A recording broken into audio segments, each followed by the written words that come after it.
पूजितां चिरं प्रदेहि विभो साम्ब सदा शिव शम्भो शङ्कर शरणं मे तव चरणयुगम्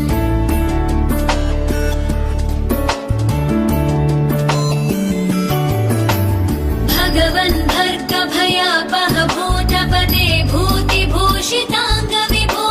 साम्ब सदा शिव शम्भो शङ्कर शरणं मे तव चरणयुगम्